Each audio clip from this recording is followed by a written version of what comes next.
दीवारों से मिलकर रोना अच्छा लगता है। हम भी पागल हो जाएंगे ऐसा लगता है। दीवारों से मिलकर रोना अच्छा लगता है। हम भी पागल हो जाएंगे ऐसा लगता है। दीवारों से दुनिया भर की यादें हमसे मिलने आती है।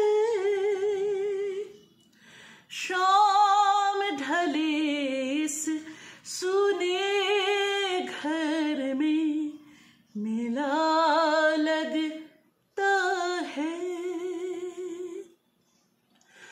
हम भी पागल हो जाएंगे ऐसा लगता है। दीवारों से मिलकर रोना अच्छा लगता है।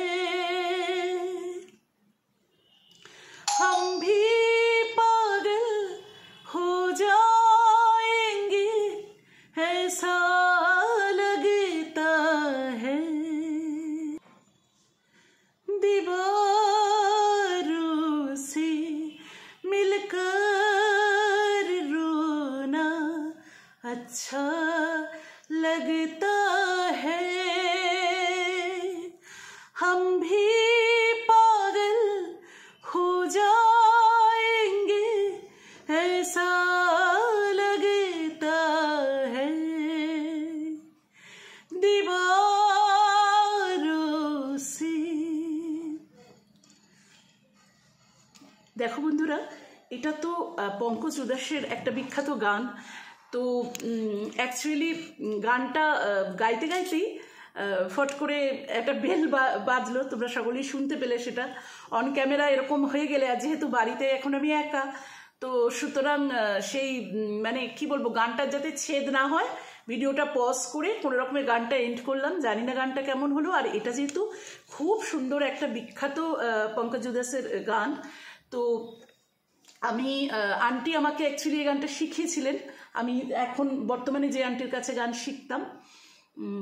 তো যাই হোক, মনে হয় অনেক ভুল ত্রুটি হলো। তো আমি চাইবো, আমি আশা করব বন্ধুরা আমার এই ভুল ত্রুটি তোমরা নিজ গুণে ক্ষমা করবে। কেননা কি হয় যে অনেকটা দিন প্র্যাকটিস হয়ে উঠছে না, যেহেতু আমি বর্তমানে এখন ব্যাঙ্গালোরে আছি। আর কলকাতায় যখন থাকি সে আন্টি আমার বাড়িতে এসে শিখিয়ে যান।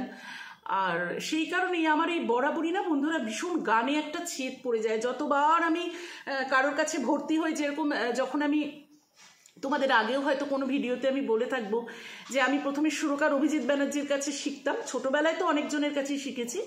তো ওনার কাছে শিখতে শিখতে আমি যখন আমার মেয়েটা হবে সেখানে ছেদ পড়লো।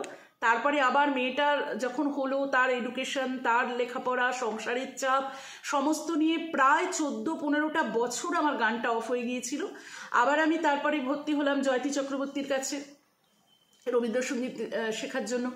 সেইখানেও আমার ছেদ পড়লো 2 বছর মতো, 2.5 বছর শেখার পর, কেননা মেয়েটা আমার তখন ব্যাঙ্গালোরে পড়াশোনা করতে এলো, ছেদ পড়লো। আবার আমার মেয়েটা কন্টিনিউ পড়াশোনা করার পরে যখন এখন জব করছে, জবটা পেলো, এখানে এসে এখন আমার বেশিরভাগ দিনটা একটা বিশেষ কারণে থাকতে হচ্ছে বলে আবার আমি যে বাড়িতে শেখা শুরু করলাম, যখন নাকি খানিক দিন কলকাতায় অনেক দিনই ছিলাম, তখন আবার আমি বাড়িতে শিখছিলাম। আবার সেটা আমার এখন ছেদ পড়লো, কেননা এখন আমি ব্যাঙ্গালোরে। তো এইভাবে গানটা বন্ধুরা এত আমার বারে বারে জীবনে ছেদ পড়েছে।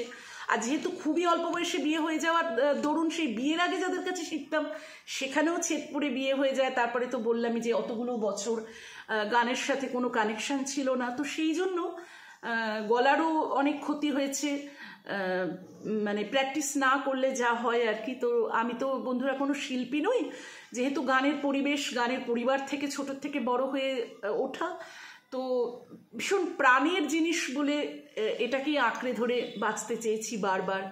তো এই জন্যই আশা করব বন্ধুরা, কোনো ভুল ত্রুটি আমার যদি শব্দগতভাবে হয়, সুরগতভাবে হয়, তালের দিক থেকে হয় বা গায়কিতে হয়, প্লিজ তোমরা নিজ গুণে ক্ষমা করবে। আর এইটুকুই বলতে চাই, আজকে ভিডিওটা রাখি। তোমরা যে যেখানে আছো, ঈশ্বর তোমাদের সকলকে ভালো রাখুন, সুস্থ রাখুন। Tata, by.